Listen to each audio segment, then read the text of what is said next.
Nii, head komisjoni liikmed, head külalised, head kuulajad. Täna on meil päevakorras nimelt küsimus, mis puudutab nii erakonnaseadust, keelatud annetusi, aga ka viimaseid kohalikke valimisi. Meil on külas täna ERJK esindaja Liisa Oviir, suur aitäh teile tulemast. Samuti on meil Justiits- ja Digiministeeriumist nii Illimar Pärnamägi kui ka Signe Teiv, suur aitäh teile. Ja meiega veel hiljem kell 2 liitub õiguskantsler Ülle Madise ja ka vandeadvokaat Allar Jõks. Idee on selles, et täna see päevakord käsitleda kahes punktis. Esimeses punktis vaadata siis seda, kuidas meil möödusid need kohalikud valimised, kuidas on laekunud erinevad kampaania aruanded ja mis kõige olulisem, kui hästi oleme me siin Eestis suutnud nüüd viimast Euroopa Liidu poliitreklaami läbipaistvuse määrust rakendada. Sest ma saan aru, et seal on olnud erinevad probleemid, kitsaskohad. Esiteks need asjad arutada ja teises pooles siis arutada niimoodi erakonnaseadust laiemalt ja laiemalt siis seda annetuste küsimust, et ka juriidiliste isikute annetused võimalikkus või mittevõimalikkus. Selles osas ongi kutsutud meil ekspertiks nii Ülle Madise kui ka Allar Jõks, ehk siis nii praegu kui ka endine õiguskantsler.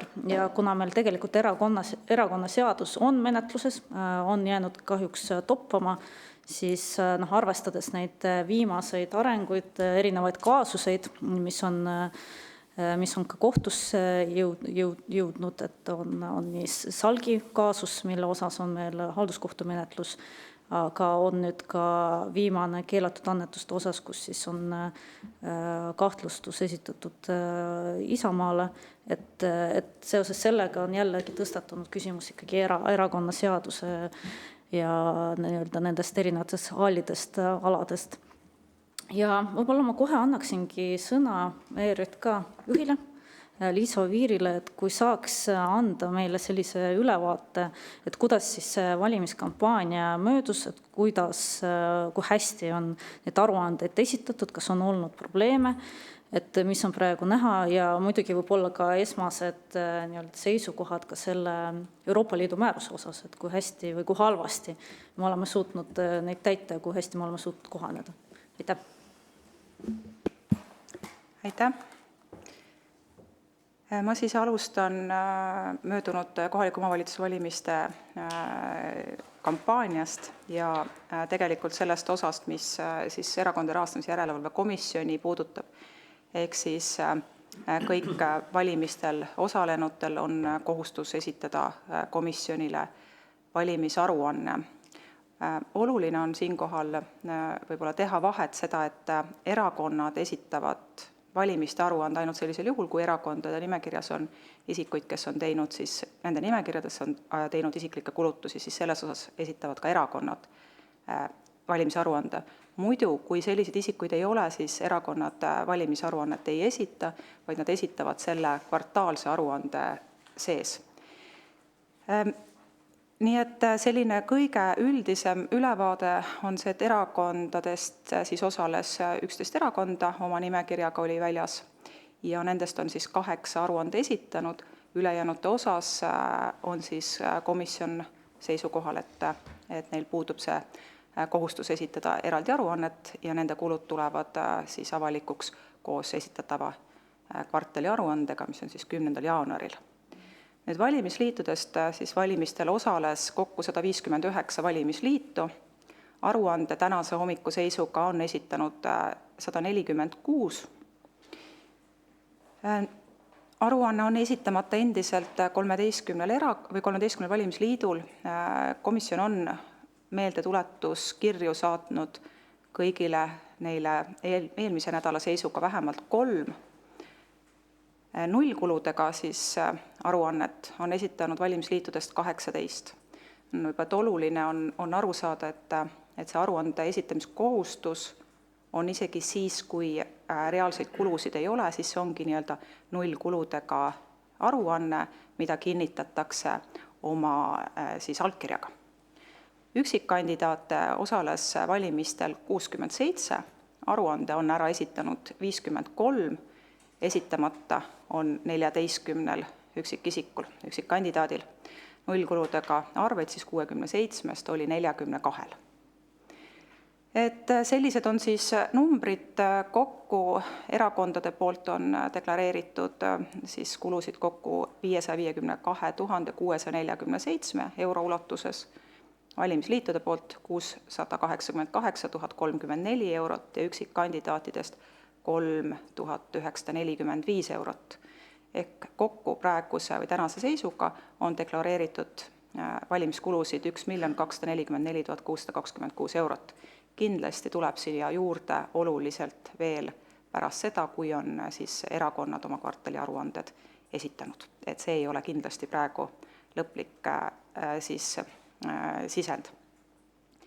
Nüüd muus osas see meie töö ju käib niimoodi, et esitatakse aruanded, need aruanded lähevad avalikuks, et kõik saavad vaadata kõikide aruandeid meie kodulehe peal ja sellist sisulist kontrolli me kõikide nende esitatud siis aruannete osas loomulikult ei korralda. See kontroll näeb pigem välja selline, et siis vabatahtlikud valimiste jälgijad ehk siis konkurendid esitavad meile avaldusi ja juhivad meie tähelepanu enda poolt märgatud asjaoludele, mida meie siis kontrollime. See töö hakkas pihta juba tegelikult siin septembri lõpus, oktoobri alguses oli tõesti väga-väga palju pöördumisi meile, kus siis pöördujad olid veendunud, et mõni kandidaatidest on teinud kulutusi, mis siis kuidagi on kolmandate isikute poolt kinni makstud. Et suuresti me jätsime kõik need avaldused siis lihtsalt ootele ja vaatasime nad läbi nüüd selle kuu komisjoni istungil, kus me saime neid võrrelda siis reaalsete aruannete vastu. Suures osas oli kõikide nende meie poole pöördujate mured ei olnud õigustatud, mis olid meie tähelepanu juhitud erinevatele üritustele, nende eest oli suuresti tasutud. Tõesti oli mõned ka sellised, mille puhul me aruandest ei saa välja lugeda, kas üks või teine arve sisaldab ka seda konkreetset üritust. Ja selles osas siis lähevad välja päringud, et nad näitaksid siis, kas see kajastub seal ja näitaksid selle konkreetse ürituse siis kulud ja ka tasumisdokumendid. Ja üldjuhul see niimoodi kogemuse põhjal võin öelda, et 2021. aasta kohalike omavalitsusvalimiste siis sealt tõukunud avaldustest viimased said siis Riigikohtu kontrolli kuu aega enne viimaseid valimisi, nii et eks ka sellel aastal võib-olla läheb teisiti, aga võib eeldada, et neid asju, mis ükshaaval siis vaadatakse läbi ja meie poole pöördutakse, ja mõne puhul seal tekib see kas sisuline vaidlus või õiguslik vaidlus ja siis sellega minnakse edasi kohtusse. Et see on üsna tavapärane praktika, et siis kui on järgmised valimised aastal 2029, siis ilmselt on 2025. aasta avaldused saanud kõik lahenduse ilusti. Nii palju esimene kokkuvõte, aitäh. Jaa, aitäh. Et võib-olla saaks kohe ka selle Euroopa Liidu selle määruse küsimus ka paar aspekti, siis ma pärast juba annaks ka esitaks küsimuse ka Justiits- ja Digiministeeriumile. Kas Erik sellel teemal, jah, teema? Need erinevad, kuidas sa kutsusid neid tähelepanekud või vaatlejate mured, et kuidas see numbriliselt on võrreldav eelmise korraga, et kas neid on rohkem või vähem? No kokkuvõtet on praegu vara teha, eks, et need on alles tulnud ja siis poliitikud esitavad oma aruandeid, enamasti ollakse sellega väga hõivatud, et see, et hakatakse teiste omasid läbi vaatama, see enamasti nüüd tuleb siia pühade aega. Aga see, mis oli tõesti enne valimisi, oli, ma arvan, et ikkagi enam-vähem poole rohkem avaldusi juba ette, kui oli siis 4 aastat tagasi. aga see on ka üsna niisugune tavapärane erinevates institutsioonides, et mida enam siis avalikkuse teadlikkus tõuseb, seda enam ka tekib tähelepanekuid ja seda enam ka neid tähelepanekuid siis jagatakse järelevalveorganitega. Aitäh. Priit Sibul. Mul lihtsalt nende esitamata jätmiste proportsioone ja ulatus võrreldes eelmiste kordadega, mida nimetasite, eks ju, nii valimisliitude kui kandidaatide puhul 13 ja 14, et kas need on kuidagi võrreldavad eelmiste valimistega? Need tegelikult on võrreldavad, et valimisliitude puhul tuleb aru saada, et seal on ka valimisliite, kus ongi 2 isikut näiteks ainult. Ja need ei ole üldiselt siis mitte pahatahtlikult tegemata jäetud, vaid hästi sageli on see, et seda pole kuidagi endale isegi teadvustatud, et selline kohustus on ja osad arvavad seda, et kui on nullkulu aruannet, siis pole seda vaja teha. On neid, kes ütlevad, lihtsalt saadavad ERJK üldmeilile, et mul kulusid ei olnud, ma olen ära teavitanud ja arvad, et sellega on asi ühel pool. Et see on rohkem selline üsna standard, mis nõuabki meie nõunikelt siis sellist tagasisidestamist, rääkimist, ütlemist, et ikkagi seadus on ette nähtud, et see vorm tuleb täita ikkagi nende poolt, allkirjastada, just nimelt, et see jääb kuskile üles, mitte umbisikuline e-mail, vaid see on tegelikult see, et sa oled kinnitanud oma allkirjaga, et sul kulusid ei olnud ja kui siis tuleb hiljem meile kaebus, et tegelikult nähti sind kuskil suhkru või kartulipakkidega või saadi sinu teavik kodupostkastist, et siis meil on põhjust selle järgi siis päring teha. Aga ma saan aru, et tegelikult on ju väga keeruline, eks ole, neid juhtumeid niimoodi veel tagantjärele uurida, avastada või teada, et kas siis olid need kampaaniakulud või ei olnud? Nii ja naa, et seal ikkagi meile üldiselt saadetakse väga selgelt ka tõendid selles osas, et pildid, kus inimene on olnud väljas ja jaganud seda suhkrupakki, inimene poseerimas oma kartulikuhila kõrval, inimene on teinud pildi nendest, mis teavikud on talle koju postkasti tulnud, pannud kuupäevad üles, et tegelikult et meie poole pöördujad teevad tänuväärset tööd ja võtavad väga palju meie koormust vähemaks, et teatavasti meie uurimisorgan ei ole. Et selle osa siis täidavad meie pöördujad. Aga kui üldiselt vaadata, kas me näeme, et see teadlikkus on tõusnud, et just nende kampaaniakulude aruannete esitamisega, eks ole, kõik need või pigem ei ole, et võib-olla probleem on sellest, et aina rohkem võib-olla tõesti inimesi kandideerib, on erinevaid valimisliite tekkimas, et mis on ühelt poolt, eks ole, positiivne demokraatia mõistes, aga teiselt poolt, ma saan aru, et väga tihti nad ei ole, eks ole, teadlikud, kuidas siis kõik see aruandlus ja mis kohustused, eks ole, tulevad seoses valimistega. Üldiselt nendel, kelle puhul on tegemist teadmatusega, et nendega meil ei ole väga palju probleeme, et need, kui komisjon, väga paljud nad ka ise pöörduvad komisjoni poole, nii siis komisjoni liikmete poole, komisjoni nõunike poole ja küsivad ennem, et mida teha, kuidas teha, millal teha, et nad on ise tegelikult väga motiveeritud, et oma asjad korrektselt ajada.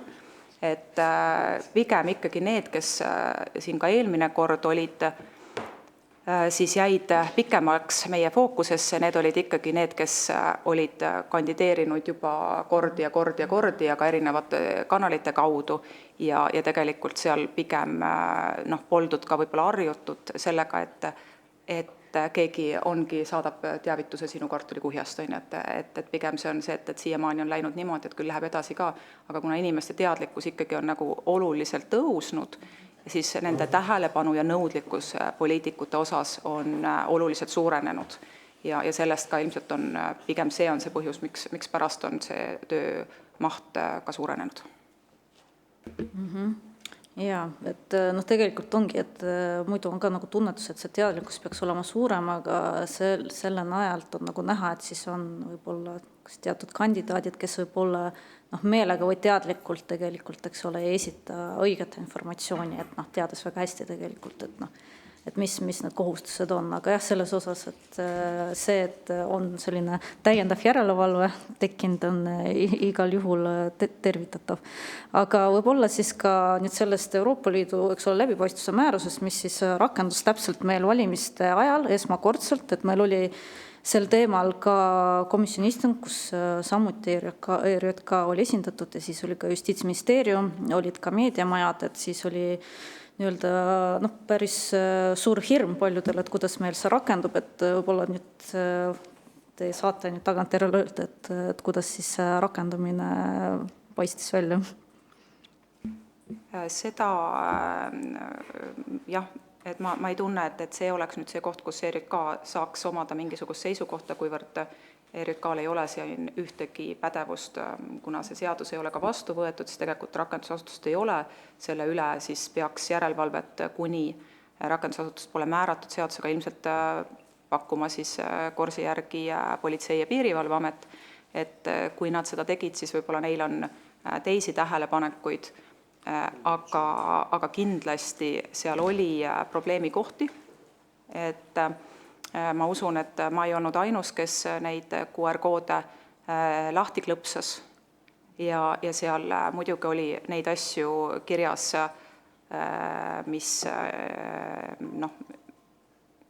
ilmselt oleks võinud tekitada probleemi, kui oleks seadus vastu võetud ja seadus oleks jõus. Et ma usun, et Riigikogu saab selle seaduse vastu võetud ja võib-olla, et me nagu päris neid murekohti ja väljakutseid näeme siis 27. aasta Riigikogu valimiste eelsel perioodil.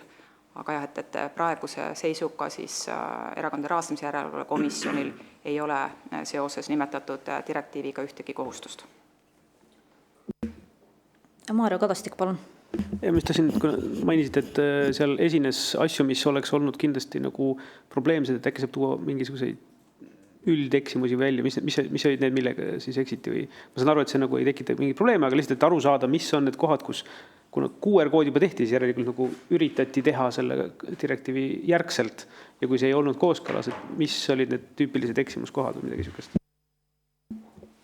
No kuna ma ise ei ole neid reklaame teinud, siis täpselt mul ju puudub ka see teadmine, kuidas sinna taha see informatsioon tuleb, et ma eeldan, et seda on siis kas erakond või kandidaat selle info sinna andnud, et näiteks jäi mitmete selliste reklaamide puhul silma, et rahastaja oli Euroopa Liit.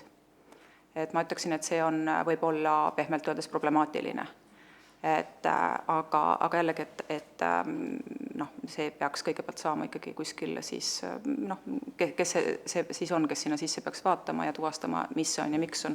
Ma usun, et väga paljud probleemid lihtsalt on selles, et me olime esimese riigina katsejänes selle jõustumisel ja kõiki asju nagu ette näha, kõiki asju läbi mõelda ei suuda ilmselt mitte keegi, et nüüd on meil see aeg hingata, aeg vaadata, kuidas teised riigid seda sama protsessi läbi teevad, vastu võtta siis seadus ja tegelikult ju sellest seaduse vastuvõtmisest algab, kui siis jääb see, mis eelnõus on kirjas, et TTJA on nii-öelda rakendusasutus.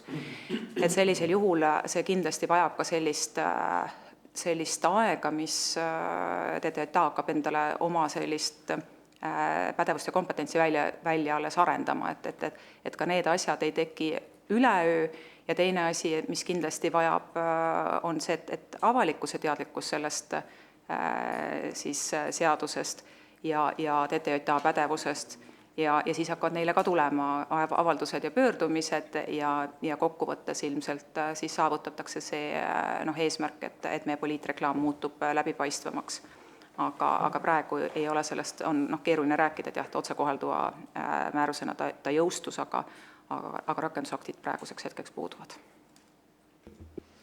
Ja võib-olla siit küsimus edasi Justiits- ja Digiministeeriumile, et meil muidu algselt pidi osalema ka meie Justiits- ja Digiminister Liisa-Ly Pakosta, aga kuna ELAK-is tuli paralleelselt ka üks punkt, et et siis kahjuks minister ei saanud osaleda, aga meil on väga pädevad ametnikud Justiits- ja Digiministeeriumist, et võib-olla teie saate omalt poolt rääkida, et mis olukorras on praegu see määrus, selle rakendusaktid, et ma saan aru, 10. oktoobril, eks ole, see jõustus.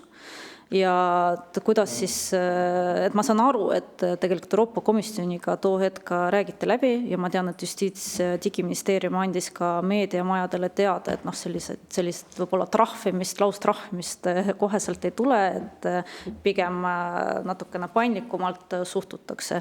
Aga võib-olla saaks nagu ülevaate, et kuidas need valimised möödusid, et kuidas üldse suudeti ja kas suudeti näiteks kas QR-koode panna, millised need nagu probleemsed kohad on, et võib-olla selline laiem ülevaate ja tagasiside.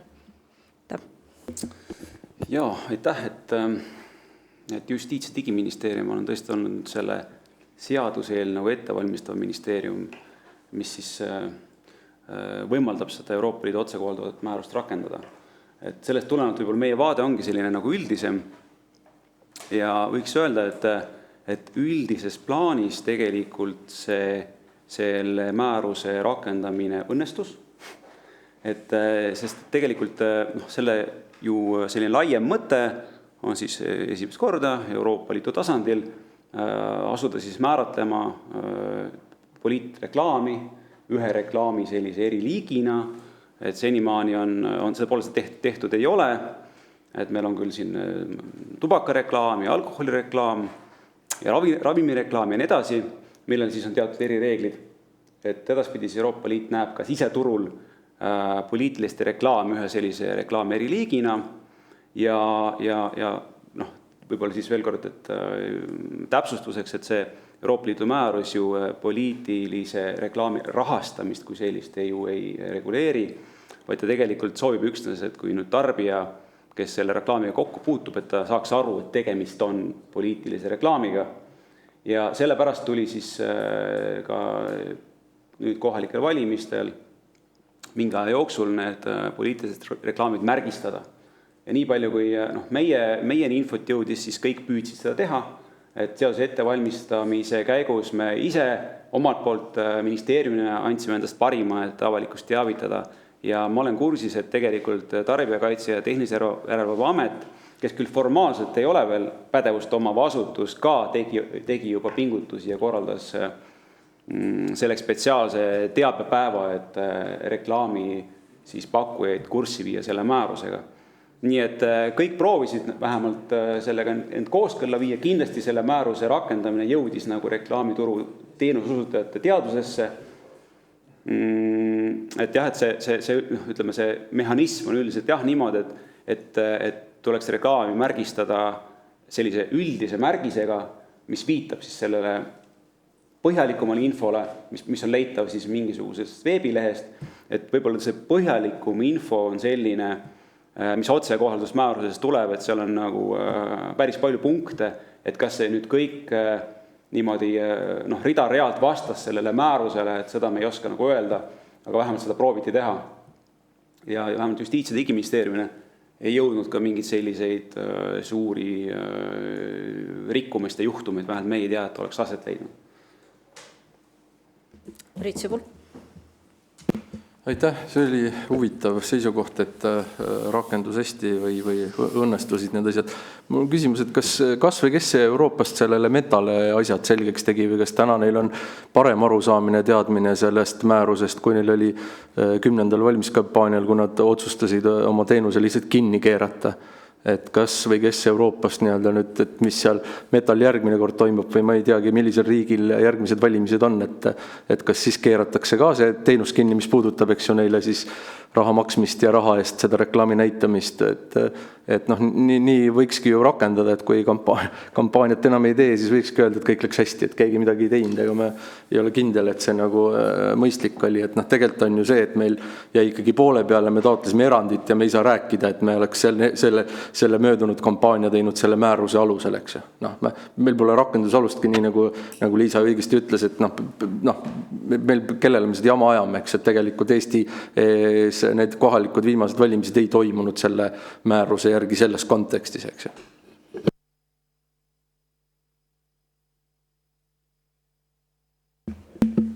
kui see küsimus oli suunatud Justiits- ja Digiministeeriumile, siis võib-olla tõesti jah, et Meta ja võib-olla mõni muu, ütleme siis erasektoris teenust pakkuv reklaamitootja teadaolevalt piiras seda oma tegevust selle määruse valguses, aga seda tegelikult sisuliselt saaks ainult kommenteerida Meta ise, et mis nende otsuste taga oli ja mis on edasised plaanid.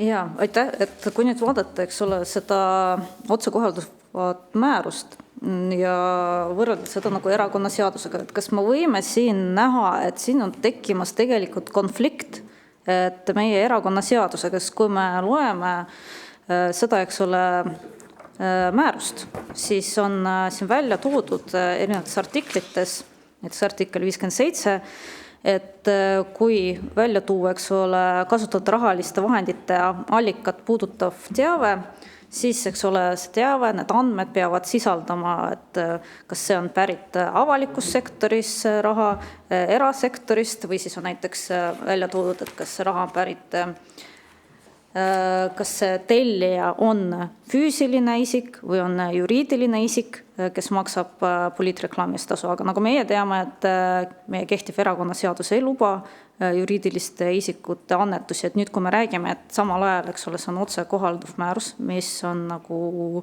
peab olema üks-ühelt üle võetud, et kas siis siin on meil tekkimas konflikt meie praeguse erakonnaseadusega. Et te võite vaadata ka see artikkel 12 läbipaistvusteated.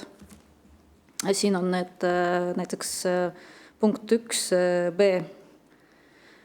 Aga igal juhul, et see on nagu läbiv asi, et kus siis nii-öelda läbi selle lubatakse, eks ole, juriidiliste isikute annetused läbi selle, et kas siin on võimalik see konflikt?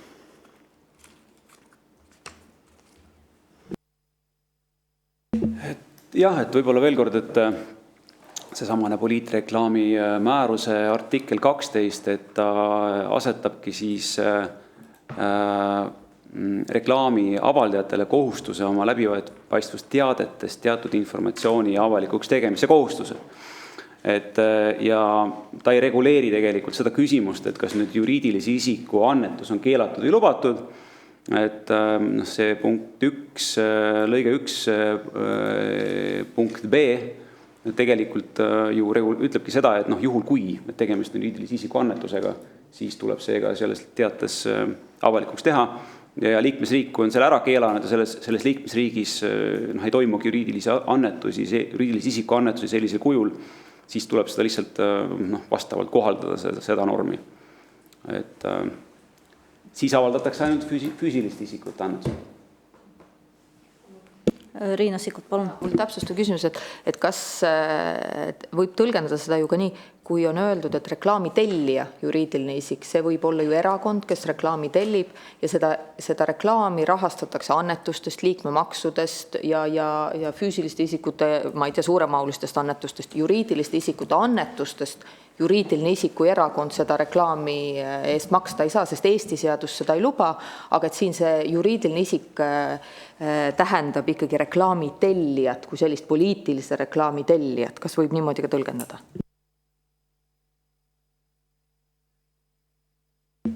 Jah, et me võime siis hakata koos lugema, et tegelikult selles punktis tõesti on nagu nimetatud seda juriidilist isikut, kes maksab poliitreklaami eest tasu. Et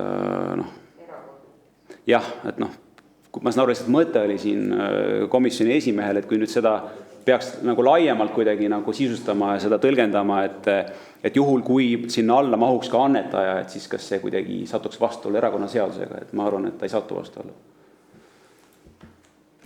Ma täpsustan, et siin tegelikult on nii tellija kui ka rahastaja peab olema olemas ja see rahastaja puhul ka oli mitmed siis ütlesid, et see rahastus tuleb riigieelarvelisest toetusest, mis on tegelikult lubatud lahendus. Miks on see konkreetne määrus laiem, on see, et umbes pooltes Euroopa Liidu riikides lubatakse juriidilise isiku annetusi, umbes pooltes ei lubata. Ja selle tõttu on see, et määrus annab üldise laiema raamistiku ja siis see kohaldamine on siis vastavalt siseriiklikule õigusele, millega siis, mida tuleb nagu paratamatult arvestada, mis antud juhul, et jah, on võimalik teatud juhtudel ütelda, et riigieelarvelisest toetusest tuleb see, aga et ütelda mingisugune muu ettevõte, et siis seal võiks tekkida nagu probleemi kohta, aga see ei ole kindlasti kuidagi seaduste omavahelise, et nad omavahel tekitaks ebakõla, vaid pigem on see, et ühest võtta neid kahte seadust kokku, seal võivad tekkida uued tuvastamiskohad, mille järgi saab midagi näidata, aga seda ka ikkagi eelkõige siis, kui see inimene ongi sinna märkinud viisi, mis ei ole lubatav erakonnaseaduse mõistes. Jaa, Priit Sibul. Ma ei tea isegi, kellele küsimus, kas Liisale või Justiitsministeeriumile või kellele. Aga mul on, ütleme, et see järgmisel korral mingi hetk rakendub, et on plakat või seal kuskil metas on mul reklaam üleval ja on pandud sinna QR-koodi taha, et ma olen selle eest ise maksnud. Siis aga saan, mingi annetuse. Hiljem, kui deklareerin, selgub, et ei pandki ise, et hoopis olen saanud annetuse ja väidan, et see maksis. Et kas ma olen siis kedagi selles kontekstis petnud või mitte? Kui QR-koodi taga on üks ja hiljem aruandes teine info.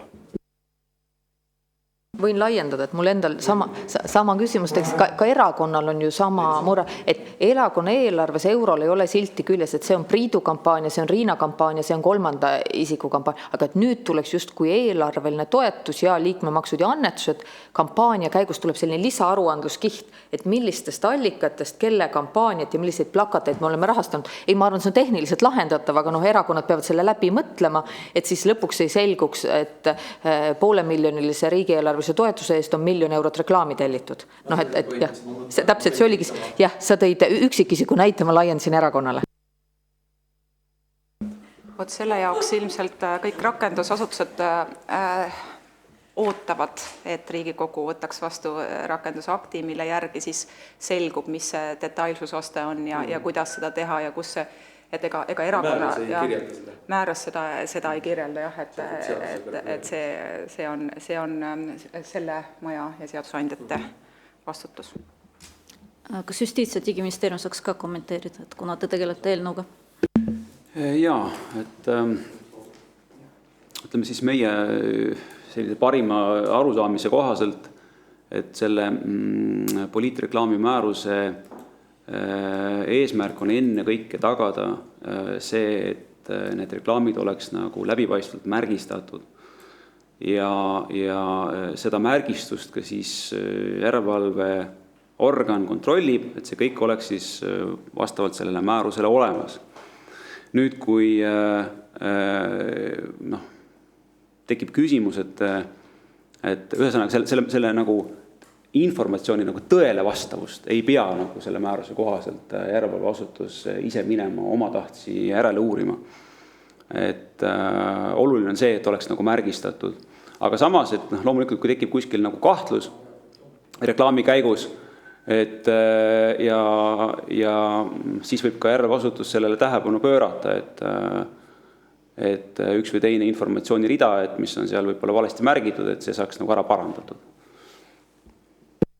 Et ma saan aru, et pigem ministeeriumis te olete nagu liikunud sellise laiema sellise tõlgendatuse suunas, et mitte nagu üksikasjaliku. Maarjo Kadastikul on ka samal teemal. Okei, jah. See natuke just seda ajalist dünaamikat võttes, et tegelikult ju see QR-kood viib mingisugusele lehele.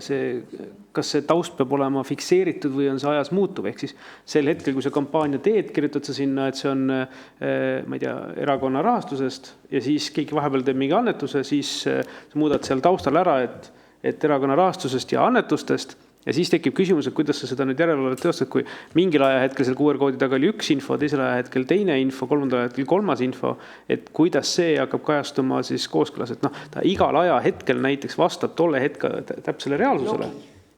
Ei, ma saan, jah, sa saad teha sellest nagu logi, aga see on nüüd küsimus natukene, et nagu kuidas selline asi peaks nagu toimima, et sellisel võib üks inimene teha kuvatõmmisi, kus seal QR-koodi taga oli nagu üks info, teine teise ütleb, et näe, valetavad raisad. Et no seda niikuinii, aga ma mõtlen, et noh, see nagu tekib küsimus, et kuidas sihukest asja käsitletakse. Et ühel hetkel see poliitiline reklaam nagu lõpeb, et ja ta võetaksegi nagu avalikkusest maha, et noh, pärast seda tegelikult ei ole ka enam seda läbipaistvuskohustust. Ehk siis me saamegi rääkida sellest ajast, kus see reklaam on nii-öelda aktiivselt avalikustatud ja tegelikult ega siin nagu muud nagu tõlgendus minust olla ei saa, et ta peab vastama igal ajahetkel tegelikult määruse nõuetele. Ja selle siis nagu kontroll ja järelevalve ongi selline järjepidev töö, pidev töö. Ja, et seoses selle järelevalve ja sanktsioonidega, et tegelikult kui me vaatame, eks ole, seda määrust, siis seal on need sanktsioonid, need rahatrahvid on päris karmid, kui me võrdleme need, eks ole, meie siseriikliku õiguse just väärteomenetlusega. Et me samal ajal peame, eks ole, lähtuma meie kehtivast väärteomenetluse seadustikust, aga kui me võtame, eks ole, selle otse kohalduva määruse, et näiteks need sanktsioonid, üks on see 6% aastasest sissetulekust või eelarvest või ülemaailmsest aastakäibest, siis teine on rahatrahv kuni 20 miljonit eurot.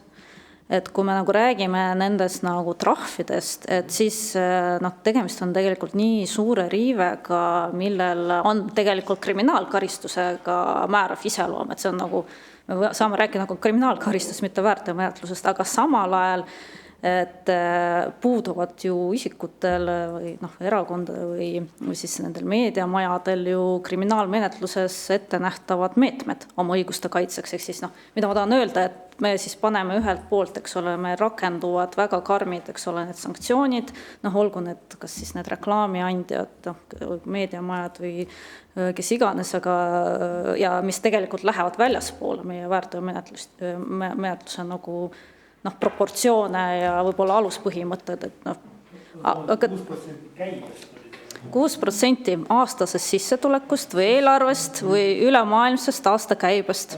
Jah. Et lihtsalt, et kuidas nüüd seda nagu, kuidas meie nagu reaalselt suudame selle nagu siseriiklikusse õiguses üle võtta ja et see läheks nagu kooskõlla meie väärteomenetluse seadustikuga. Jah, et Eesti väärteomenetluse õigust on siin aastate jooksul kohandatud Euroopa Liidu õigusele vastavaks, et täna on võimalik ka väärteomenetluses määrata niivõrd kõrgeid trahvimäärasid. Et neid on ka teistes Euroopa Liidu valdkondades, kus siis Eesti ka siseriiklikult järelevalvet peab tegema, on näiteks andmekaitse samamoodi kõrgete trahvimääradega. Et see on Eesti väärteomenetluse õigusega kooskõlas. Et jah, et ma saan aru, et ikkagi need samad suured trahvid tulevad, et siin ei ole mitte mingit, eks ole, läbirääkimisruumi. Saan ma õigesti aru, jah? Tegelikult on Eesti väärteomenetluse siis õigusesse sisse viidud ka selline, et kui üldiselt tuleks nagu selliste karistusõiguslike rikkumiste korral alati riigil nagu sekkuda ja asuda uurima ja vajadusel ka karistada, siis väärteomenetluses kehtib see erisus tegelikult, et mingis osas saab järelevalveorgan otsustada, kui tegemist ei ole olulise rikkumisega, et seda menetlust ei järgne. Et seda on ka selle reklaamiseaduse muutmise seaduse eelnõus ka selgitatud, millega siis seda Euroopa Liidu määrust rakendatakse. Et see peab olema tõesti selline oluline rikkumine. Eerik-Niiles Kross, palun. Konteksti huvides ütlen, et 6% meta aastakäibest on 10 miljardit.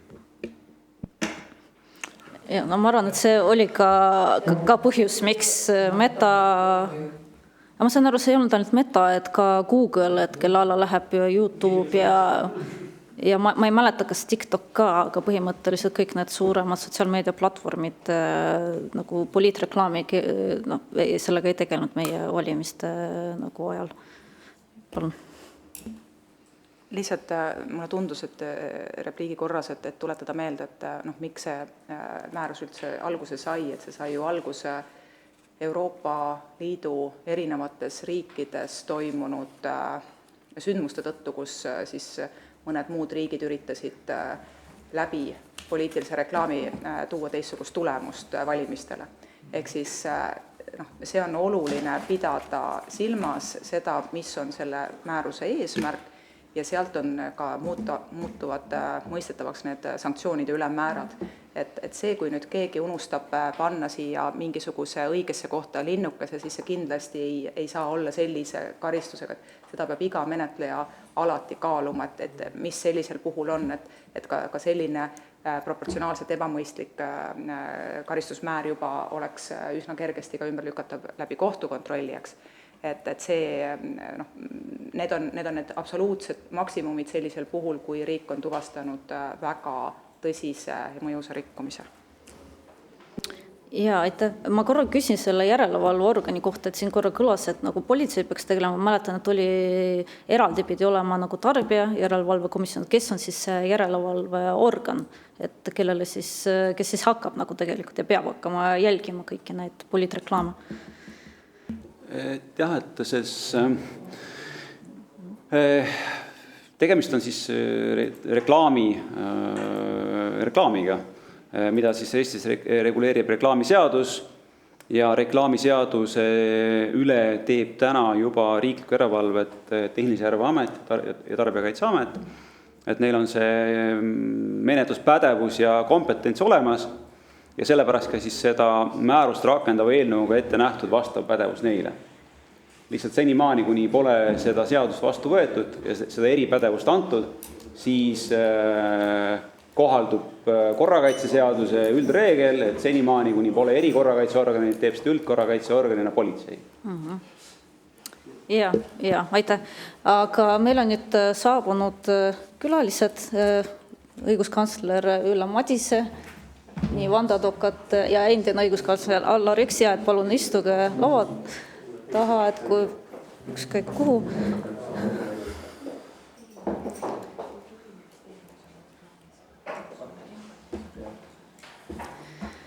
Ja, et ma külalistele teadmiseks, meil on avalik istung, et on ka ülekanne, et meil ongi istung kahes osas, et esimeses osas et arutasime nüüd viimaseid valimisi ja ka seda, et kuidas on aruanded laekunud ja ka viimati siis, mis rakendus Euroopa Liidu läbipaistvuse, poliitreklaami läbipaistvuse määrus, et kuidas on siis see tööle hakanud, et millised on tegelikult probleemid, aga laiem küsimus muidugi, ja sellel põhjusel on meil ka siin külalised, on ikkagi erakonnaseadus ja üleüldse see annetuste küsimus, et me teame, et erakonnaseadus on meil praegu Riigikogus, aga see pole mitte kuskile edasi liikunud, et kahjuks, et on tõesti, on erinevad seisukohad, ja üks võib-olla suurim debatt on ikkagi ka juriidiliste isikute annetuste lubatavus. Et nagu me teame, et meil on praegu see keelatud, aga see on tõesti nagu täiendav selline arutelu koht, et kuidas siis erakonnaseaduses tulevikus võiks selles osas liikuda. Et võib-olla ma annaksingi kohe küsimuse õiguskantsler Ülle Madisele. Ma tean, et õiguskantsleril on päris tihe töögraafik ja ta saab meiega olla vist 2:30, võib-olla vähem. Et võib-olla selline, et meil on siin esindatud kõik fraktsioonid, et peale vist EKRE-t täna ei ole, aga et võib-olla selline laiem seisukoht üleüldse, et mis on need muudatused, millised on nagu probleemid erakonnaseadusega ja võib-olla soovitused fraktsioonidele, Riigikogu liikmetele, et kus suunas me peaksime sellega liikuma. Aitäh. Austatud Riigikogu korruptsioonivastane erikomisjon, suur aitäh teid kutsumast ja seda teemat arutamast ja tõesti südamest vabandan, et pean poolest lahkuma. et minu asemel jääb vanemnõunik Liina Lust-Vedder siia, kes on erakonnaseaduse küsimustes väga hea mäluga ja julgen öelda ka, et teab sellest palju. Nii nagu meie ametile kohane, et siis poliitiliste valikute tegijaks me mitte kuidagi ei pretendeeri ja kahtlemata poliitikas võistluse reeglite kokkuleppimine on suures osas poliitiliste valikute küsimus. Mida meie peame vaatama on see, et see võistlus oleks aus, et seda meie arusaamist mööda näeb põhiseadus ette ja et Eesti riigi tulevikku ei määraks näiteks välismaised agendid, rahastajad, et võib-olla ka siseriiklikud ärimehed, kes eelistavad jääda varju ja siis selle kaudu ka ärikeskkonda korrumpeerida. Punkt number 1 ja mis siis nüüd on tõepoolest tabanud peaaegu kõiki erakondi, seondubki juriidiliste isikute annetuste lauskeeluga. Ja jätkuvalt palume kaaluda selle lauskeelu kaotamist. Loodame ka, et pooleli olevates kohtuasjades selle lauskeelu asjus algatatakse põhiseaduslikkuse järelevalve. Kui seda ei tehta, et siis tuleb meil endal kaaluda selle murega parlamendi ette tulemist. Milles on asi? Selle lauskeelu tõttu sisuliselt on kaotanud võimaluse põhiseaduses ja inimõiguste konventsioonis ette nähtud viisil ühiskonnaelu suunamises osaleda ka mittetulundusühingud. Et inimõiguste kohtust on see käinud korduvalt läbi ja kui näiteks loomakaitseselts või lastekaitseselts või mõni külaselts mittetulundusühinguna organiseerunud sooviks jagada kas või lendlehti või mis tahes muul viisil tehtavat reklaami ja sinna lisada, millised on need kandidaadid, kes aitavad probleeme lahendada, et näiteks keelata koerte ketis pidamise või kanade puuris pidamise või seista Eesti metsa eest või seista Eesti laste eest, lastesõbraliku avaliku ruumi eest, et siis tegelikult peaks olema lubatud.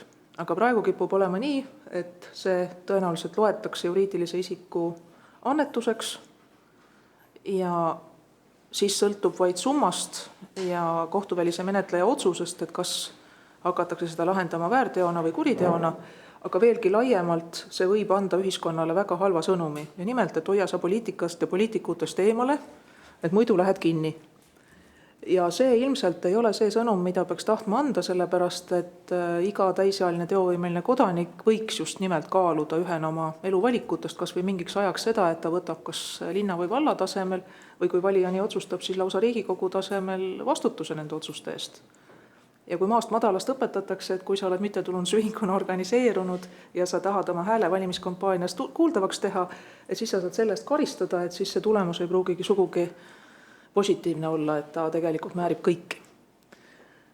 Nüüd juriidilised isikud ei ole üksnes mittetulundusühingud, vaid mõistagi äriühingud ja seal võib see küsimus olla pisut keerulisem.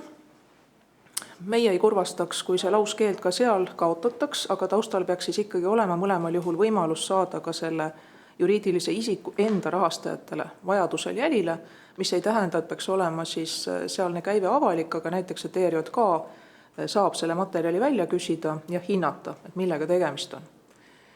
Mis kindlasti peaks olema meie hinnangul välistatud, on see, et maksumaksja raha kuidagi juriidiliste isikute kaudu jõuab ikkagi kandidaatideni tagasi. Et ehk siis kindlasti riigi ja omavalitsuse osalusega äriühingud ei peaks saama annetada ja võimalik, et seal on mingeid selliseid skeeme veel, et kui Riigikogu soovib seda keeldu õgvendada või sootuks kaotada, et siis kindlasti on erinevaid reguleerimisvõimalusi. Ja üks neist on ka see, et öeldagi, et see maksumaksja raha mitte mingisugusel viisil ei vallalehe, ei ühegi äriühingu kaudu ei tohi jõuda ringiga poliitilisse võistlusesse kellelegi eelist andma. Kas, Liina, sa soovid siin juriidiliste isikute annetuste koha pealt täiendada? Ma võib-olla lisaksin omalt poolt seda, et tegelikult laiemad küsimus on ka selles, kas Eesti praegu täidab oma rahvusvahelisi kohustusi. Et Euroopa Inimõiguste Kohus on rõhutanud seda, et poliitika kaasarääkimine, ütleme siis niimoodi, poliitikas kaasarääkimine on ka väljendusvabaduse osa ja kui see keelatakse mingil moel või kaetakse mingil moel karistusähvardusega, siis sellel iseenesest on ka demokraatliku debati külmutav efekt. ja sel põhjusel on nemad siis ühel juhul Suurbritanniat puudutavas kaasuses ka tuvastanud, et see karistusnorm, mis kattis siis just ühe MTÜ tegevust ja võimaldas tegelikult siis selle juhatuse liikme vastutusele võtta füüsilise isikuna, et see on konventsiooniga vastuolus. Mina ootan tõesti hästi suure huviga nüüd seda kohtulahendit, mis peaks, ma loodan, et kiiresti tulema, et siin on võimalus tegelikult ka kohaldada otse Euroopa inimõiguste ja põhivabaduste kaitsekonventsiooni, tuginedes siis põhiseaduse paragrahvile 123 lõikele 2. Et seda me siis näeme, et mismoodi kohus läheneb, aga selline võimalus on tegelikult ka olemas veel. Jah, aga ma tahaks ka lihtsalt omalt poolt rõhutada, et see tundub mulle olevat selline olukord, kus ei piisa nagu sellest, kui me teeksime ainult pool tehet, ehk siis nagu õgvendaksime neid rahastamise piiranguid. Et see, mida me tegelikult ühiskonnana saada tahame, on läbipaistvus ja see, et me siis tegelikult saame teada, kes toetab. Ja see, sellele nagu karistusnormidega lähenemine tundub kuidagi äraspidine, sest karistusähvardus suunab inimesi veel enam varjama neid asju, mis siis nagu omavaheliselt toimuvad. Et pigem just rõhuda sellele, et saaks ERJK need täiendavad volitused ja saaks ka kolmandatelt isikutelt teavet, kui seda on vaja, et just välja selgitada, et kes siis annetas ja mis põhjusel. Aitäh! Ja Maarjo Kadastik, palun. Ja, ma tahtsingi ma mõistan seda lendlehtlede jagamise nagu näidet, miks see võib olla nagu kaalumiskoht, aga siin tuleb nagu arvestada sellega, et sellega koos ei tekiks ka seda olukorda, kus mõni keskmisest mõjukam või rikkam isik võtab lihtsalt siis, teeb endale MTÜ, seaduste ostmise MTÜ ja hakkab sealt kaudu toetama rõõmsalt selle kaudu ühtlasi ka näiteks maksuerisustest mööda minnes, et ta ei pea mitte tivikat välja võtma ja siis eraisikuna annetama, vaid saab oma ettevõttest otse kanda maksuvabalt sinna MTÜ-sse ja sealt otse erakondadele. Et see seaduste ostmine läbi selliste annetuste ühesõnaga, see on selle nagu kohe selle mündi teine pool, on ju. Et kuidas nagu selliseid asju nagu arvesse võtta, et meil on praegult erinevaid uurimisi ja seal on küsimusi selles osas, et kuidas seda peaks siis arvestama? Aitäh. Seal ongi ju võimalik läbipaistvust tagada ja kui inimene teab, et tõenäoliselt ERJK, aga ka ajakirjandus, poliitilised konkurendid toovad selle välja, et siis võib see kahju olla tegelikult oluliselt suurem kui kasu. Ja need inimesed tõenäoliselt ka praegu saaksid ju annetada erakonnale või mis seal salata. Mul ei ole kindlasti tõendeid, et millelegi sellisele konkreetselt osutada, aga me kõik oleme kuulnud, et näiteks on võimalik väga jõukal inimesel, kes soovib mingisugust poliitikat või mõnda erakonda varjatult toetada, osta reklaamibüroolt näiteks 100 sellist väikest plakatit, aga maksta selle eest 1 000 000. Ja see on ärisaladus ja tegelikult erakond saab mingisugused muud asjad sama reklaamibüroo käest soodushinnaga või üldse tasuta ja ka see on ärisaladus. Et põhimõtteliselt pigem nende keeldude mahavõtmine selles ulatuses, mida meie saame paluda, et mis meie hinnangul on põhiseadusega inimõiguste konventsiooniga vastuolus, et see pigem võiks silmakirjalikkust ja skeemitamist meie hinnangul vähendada. Aga seda, et ühiskonna elus kuritarvitused ära kaoks, ma kardan, et seda ei olegi võimalik saavutada. Ja aitäh, et ma lihtsalt ütlen, et mul on siin ees ka õiguskantsleri poolt saadetud kiri, mis oli adresseeritud põhiseaduskomisjonile, aga seal oli eraldi ka korruptsiooni teemal erinevad momendid ja et on välja toodud, et see juriidiliste isikute annetuse keeld, et ei ole kindel, et see on tegelikult korruptsiooni ohtu oluliselt vähendanud. Et pealegi kasutatakse korruptsiooni vastu võitlemiseks tõhusamaid abinõusid, et näiteks see mõjuvõimuga kauplemisega seoses erinevad meetmed. Aga et arvestades just see, et meil on ikkagi korruptsioonivastane erikomisjon, et kui peaks olema nüüd ikkagi lubatud, eks ole, juriidiliste isikute annetus, et kas me näeme, et see suurendab või ikkagi on võimalus, et see hoopiski vähendab korruptsiooniohtu, et me ikkagi läbi selle suudame ka läbipaistvust suurendada, et eks ole, me lubame need juriidilised isikute annetused, aga eks ole, ka kirjutame seadusesse väga konkreetselt, kuidas kõik need aruanded, kuidas kõik see peab toimima, kui millised on ERJK olla täiendavad järelevalve ja menetluse võimalused, et kuidas just seda korruptsiooni nagu ohtu vähendada ja läbipaistvust suurendada. Suur aitäh küsimuse eest. Tõenäoliselt seesama läbipaistvus ehk siis informatsioon selle kohta, kes, kuna, mis vormis, kellele, mida annetas ja võimalus selle info tõepärasust kontrollida, et eks see siin tõenäoliselt see tööriist ongi. Ja kui silmas pidada neid kodanikuühendusi, kelle hääl praegu on vaigistatud, et olgu ta SAPTK või olgu ta SALK või olgu ta, siin ma saan aru, isamaalised ja neid on veel mitmeid teisigi, et siis tõenäoliselt nende poliitilise tegevuse lubamine ja katmine aruandluse ja järelevalvega ühiskonnale kahju ei teeks ja korruptsiooniohtu ei suurendaks. Aga veel kord seda, et korruptsioon päriselt ära kaob, et seda vist ei ole õnnestunud üheski riigis saavutada, et küll saab teha võimalikult läbipaistvaks ja silmakirjalikkust ja skeemitamist vähe toetavaks kogu süsteemi. Ja mina ütleks, et ma nõustun inimõiguste kohtuga ja ka Eesti põhiseaduse tõlgendustega, mis ütlevad, et selleks, et vabaühendustel oleks võimalik valimistel oma hääl ka ise erakonda mitte kuuludes või erakonnana mitte organiseerudes kuuldavaks teha läbipaistvalt ja kontrollitavalt, et see on palju rohkem väärt kui see võimalik risk, et keegi kuskilt, nii nagu härra Kadastik näiteks välja tõi, mis tõesti võib juhtuda, et keegi kuidagi seda reeglistikku kuritarvitab. Et üldiselt niikaua, kui ajakirjandus säilib, kui Riigikogus kas või seesama komisjon säilib, kui poliitilised konkurendid hoiavad üksteise näpudel silma peal, et siis on üsna tõenäoline, et selliste skeemidega jäetakse vahele.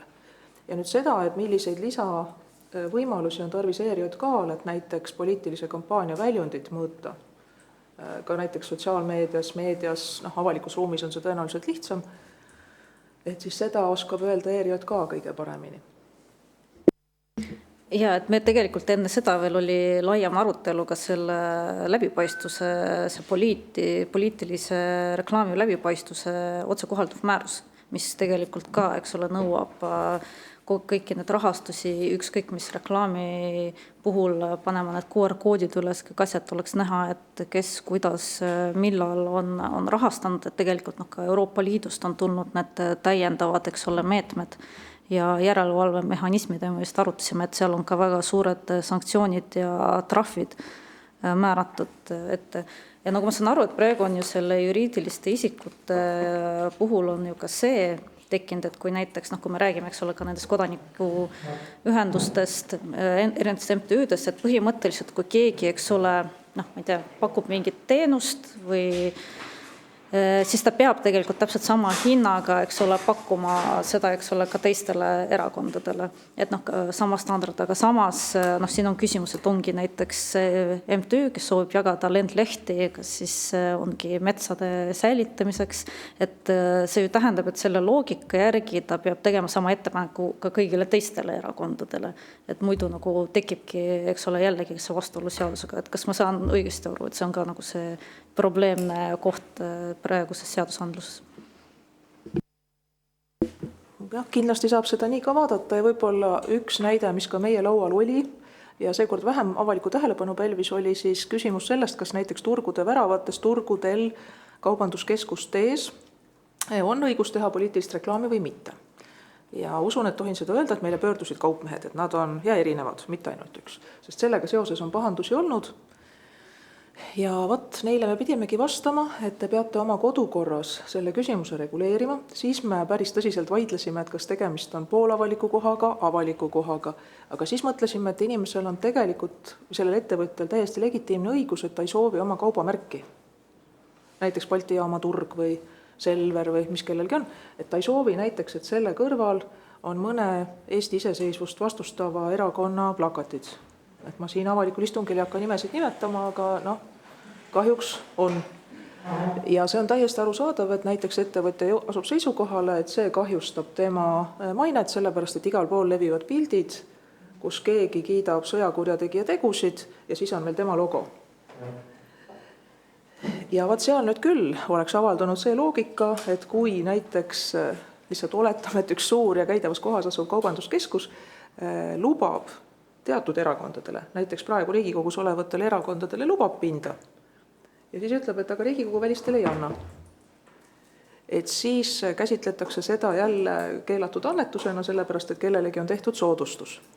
Nüüd valimiste aeg ja kampaania aeg, nagu kahtlemata teie, kes te ise olete seda kampaaniat teinud, sageli ei satu ilmastiku poolest kõige meeldivamatesse oludesse. Et meeldivaks erandiks on siin Europarlamendi valimised. Ja nii me siis arutasime, et kui kaasajal on kaubanduskeskus kujunenud kohaks, kus inimesed saavad kokku, noored hängivad, nagu öeldakse, toimuvad ka kontserdid, moedemonstratsioonid, seal toimub palju igasuguseid asju. Ja siis nüüd korraga sellel ajal, kus peaks olema kõige tähtsam asi ühiskonnas meie valimiskampaania, et olgu see linna või valla avaliku ruumi tulevik, lasteaiad, koolid, hooldekodud või olgu see näiteks maksusüsteem, majandusjulgeolek, et siis nüüd korraga see on täpselt see koht, kus sellest rääkida ei tohi, juhul kui mõni poliitik on ka kohal. Nii et jah, see on väga hea küsimus ja ma väga loodan, et te selle pilguga ka siin peale vaatate, sest et ka meie kaupmehed on segaduses. Ja aitäh, võib-olla võib veel küsida nagu täiendavalt, me praegu rääkisime rohkem võib-olla nende keelatud või nende juriidiliste annetustest, mis võivad minna siis jah keelatud annetuste alla, aga võib-olla ka laiemalt erakonnaseadusest, mida veel peaks seadusandja kaaluma ja vaatama võib-olla ka nende põhiseaduslike õiguste kontekstis.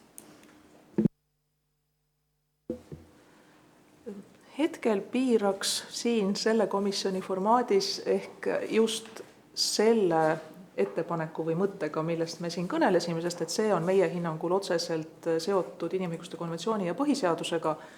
Teised mõtted, mis meieni on jõudnud, analüüsides praktikat ja mitme nurga alt esitatud kaebusi, et need ka 2017. aastal oleme kirja pannud, nii et kui on võimalus neid kaaluda, mõned nendest mõtetest on juba seadusesse oma tee leidnud, et siis kahtlemata aitäh, aga kuna meie ei ole poliitikas ju ise vilunud ja ei tunne seda nii põhjani, et siis ei söanda nendele mõtetele väga suurt kaalu anda. Aga see, mis puudutab vabaühenduste võimalust poliitikas kaasa rääkida avalikult, ilma skeemitamata, et see on meie arvates selgelt põhiseadusega kaetud.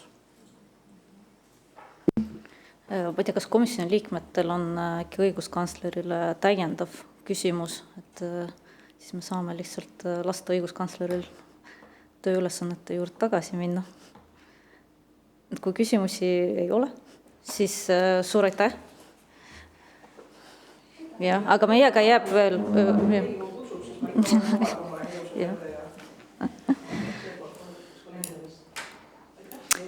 Ja, suur aitäh. Aga meiega veel jääb õiguskantsleri büroo esindaja kohale, et kui on veel täiendavad küsimused või selle arutelu käigus tekib, siis me saame veel pöörduda ja küsida.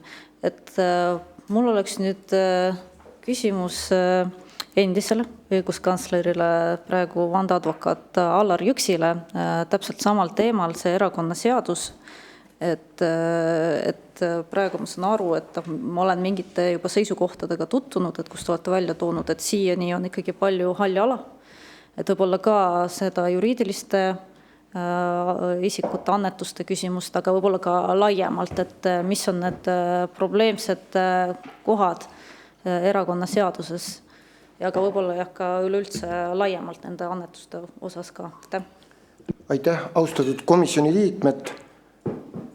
Ma ei hakka kordama seda, mida õiguskantsler Ülle Madis juba rääkis ja ma ühinen tema seisukohaga täies ulatuses, et selle ettekande, mille ta tegi 2017. aastal, mille ta on saatnud Riigikogule ja siis ka arvamuse osas, mille ta esitas 7. aprillil eelnõu 585 juurde. Et ei hakka, hoian kõigi aega kokku ja ei hakka seda kordama. Küll ma tooks võib-olla väikse nagu ajalise paralleeli, et olin õiguskantsler siis, kui see juriidiliste isikute keeld sätestati ja tollel hetkel see oli ja võis olla ajakohane, asjakohane, sellepärast tuletame meelde, et siis ei olnud meil ühtegi järelevalveorganid, siis oli valimiskomisjon oli see, puudusid igasugused volitused kontrollimaks ja see oli ka üks põhjus, miks ma 2007. aastal pöördusin Riigikohtusse, et tunnistada vastuolus olevaks olukord, kus ei ole erakondade rahastamise sõltumatut kontrolli. Aga aastal 2011 moodustati siis ERJK ja 2014. aastal sai ta nagu ka volitusi juurde. Ehk praegu on aastal 2025 on hoopis teine olukord. Ja seetõttu minu tunnetus on see, et see juriidiliste isikute keeld ei ole põhjendatud enam seetõttu, et kõik need ohud, mis varem olid, et ei tea must raha ja kuidas kõik tuleb ja kontrollida ei saa ja kes kontrollib ja mis alusel ja et need on kõrvale nagu kukkunud ja nüüd on tõusetunud tõesti küsimus sellest, et kas see on põhiseadusega kooskõlas juriidiliste isikute keeld, vähemalt ulatuses, mis puudutab näiteks MTÜ-sid. Selle üle võib vaielda, et kas äriühing peab ja kas äriühingul ei saa ju mingit nagu maailmavaadet või seda olla, aga et kas nemad peaksid olema, neil peaks olema lubatud või mitte, see on ka eraldi debatt. Ja kui nüüd rääkida puhtalt juriidilisest vaatenurgast, siis nüüd ma võtan vandeadvokaadi ehk siis praktiseeriva kohtujuristi seisukoha. Ja minu arvates probleem on praegu selles, et seda halli ala on tekkinud päris palju ja see põhjus on selles, et kui juriidiliste isikute annetus on keelatud, siis seda ruumi nagu tõlgendamiseks, seda nagu rebitakse järjest suuremaks, et mis on juriidilise isiku annetus, mis mitte, et kas Salki nii-öelda, et ma osutan teenust kellegile, kelle maailmavaadet ma toetan, et kas ma pean seda siis ka andma tasuta ka nendele, kelle maailmavaate vastu ma olen või kelle maailmavaadet ma näen ohtlikuna Eestile. Selliste valikut ette ei tohiks tegelikult põhiseadus kedagi nagu panna. Ja seetõttu me oleme olukorras, kus õigusselgus, kui ka üks põhiseaduslike väärtustest on ohus, sellepärast, et igal ettevõtjal või siis ka erakonnal või poliitilisel ühendusel või MTÜ-l peaks olema enam-vähem nagu selge, mis asi on keelatud, mis asi mitte. Vajadusel ka nõustajate abiga. Aga praegu näiteks, kui rääkida Salki asjast, mis on halduskohtus ja siis nüüd teine kriminaalmenetlus, mis on alles algatatud, et need on nagu näited sellest, et see maa on väga hall, et mis on lubatud, mis mitte.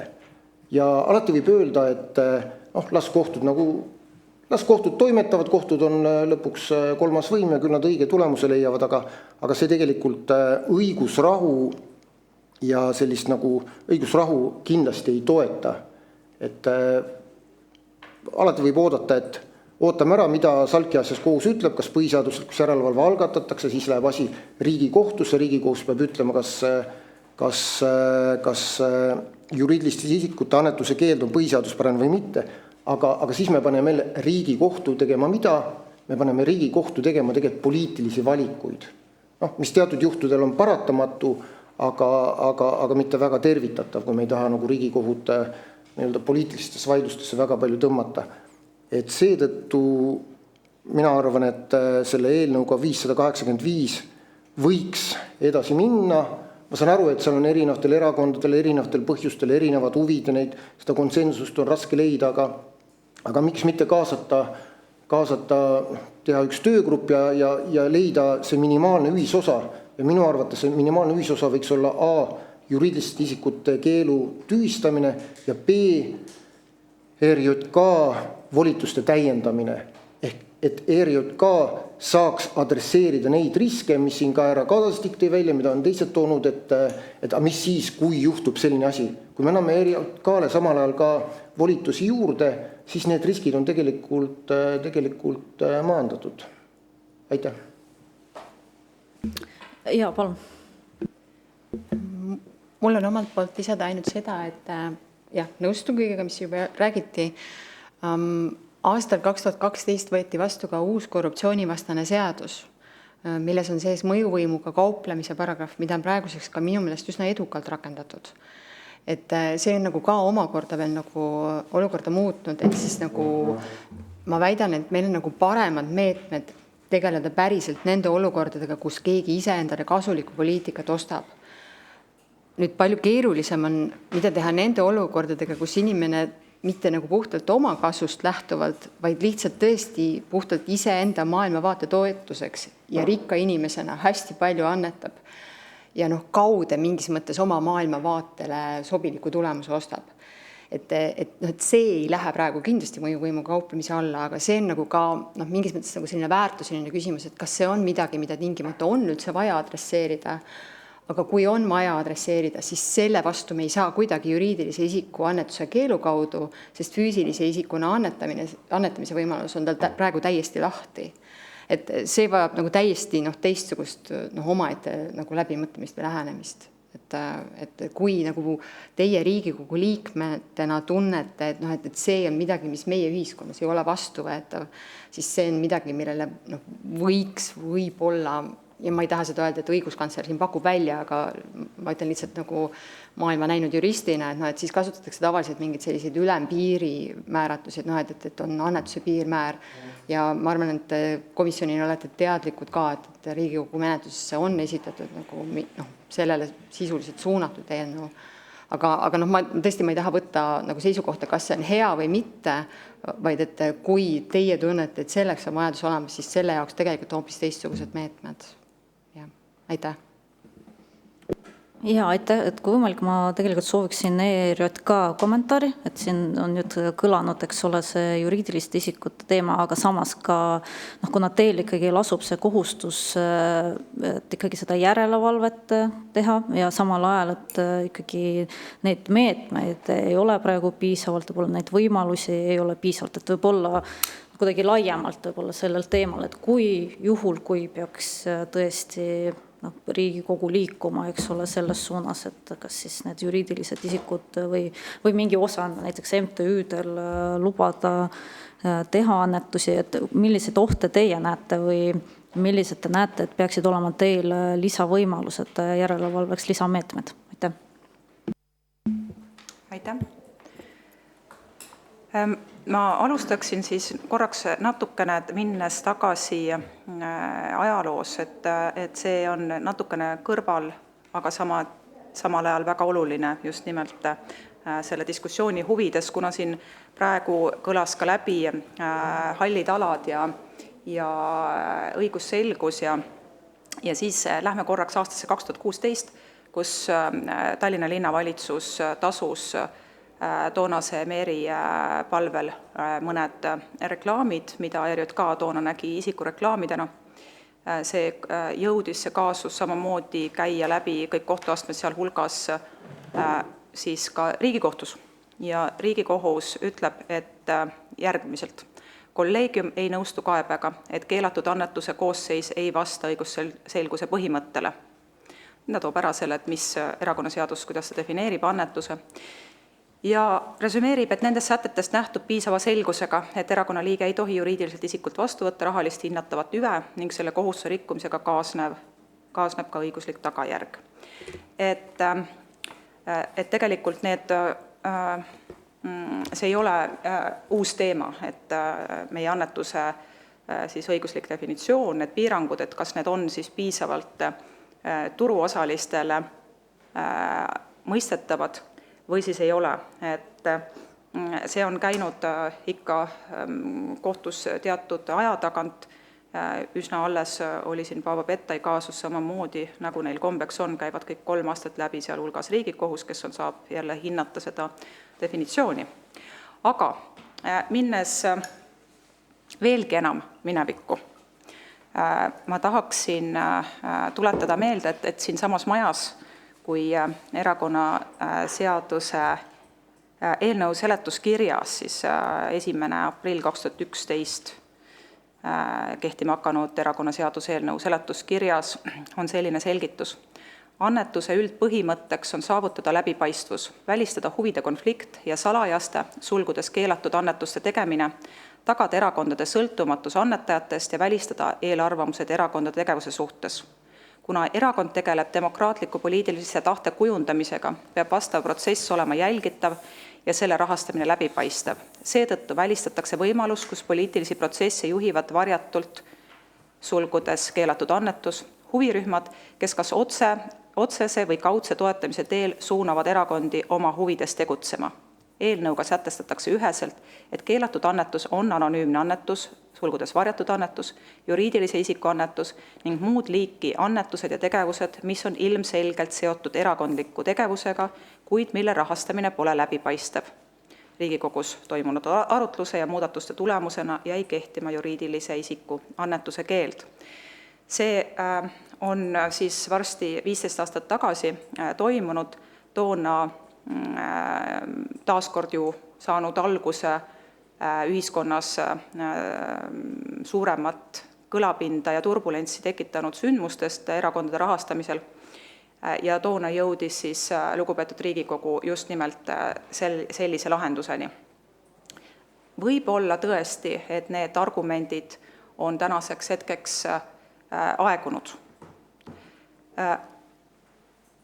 Ja siis on täiesti kohane, et Riigikogu seda ka adresseerib ja muudab seadust. Väga oluline on see, et teha läbi see analüüs, et mis tõttu me võime ütelda, et see on aegunud ja midagi on oluliselt muutunud. Alates erakondade rahastamise järelevalve komisjoni loomisest on komisjon töötanud väga samasugusel viisil. Meie komisjon koosneb 3 põhiseadusliku institutsiooni poolt määratud liikmest, pluss siis iga Riigikogu mandaadi saanud erakond määrab 1 liikme. Me koguneme 1 korra kuus. Vahepeal on oluliselt tõusnud teadlikkus nii sellest teemast üldisemalt kui ka komisjonist, mis on selle töö koormust oluliselt tõstnud. Meie komisjon sisulises töös toetub endiselt 1,5 ametnikule, täiskohaga finantsnõunik ja 1,5 kohaga õigusnõunik. Lihtsalt siin, kuna oli jutt nendest mittetulundusühingutest, korra tegin kiire siis guugeldamise, mis ütleb, et Eestis on mittetulundusühinguid, mis on siis nii MTÜ-d kui sihtasutused, on kokku umbes 30 000, nendest 25 000 on aktiivsed. Äriühinguid on eelmise aasta seisuga registrisse kantud 158 378. Ütleme, et võrreldes 13 erakonnaga on see üsna oluline maht. Meie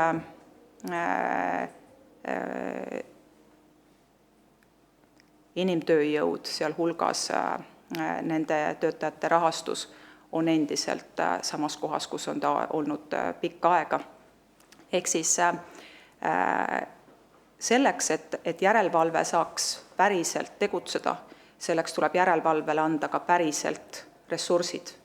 Ja ei räägi siin ainult rahast, aga kõik on lõppkokkuvõttes rahasse ümber pandav, sealhulgas meie inimtööjõud, kes siis peaksid igapäevaselt sellega tegelema, komisjon, kes käib korra kuus koos ja arutab neid läbi sellest panusest ja päheks. Siin meie eelmise kuu koosolekul oli meil üle 30 päevakorrapunkti.